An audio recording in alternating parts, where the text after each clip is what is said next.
किंवा पैशावालीच्या मुली नाहीत, या गरीबाच्या मुली आहेत. प्रत्येक जण पोटा पाण्यासाठी इथं आलं. मी विठाबाईची नात बोलते स्वतः.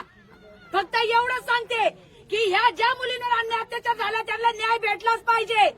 आम्हाला कायद्याची भाषा ती वाट बघायला टाइम नाही. समजलं का? जो तो ज्याच्या त्याच्या पोटासाठी आलाय. अरे लाज वाटायला पाहिजे. ना मर्द आहेत का ना मर्द? आया बहिणी घरात आहेत. ज्या आईला आई म्हणता बहीण म्हणता त्याच्या लोकांच्या मुलींना सुद्धा बहीण माना.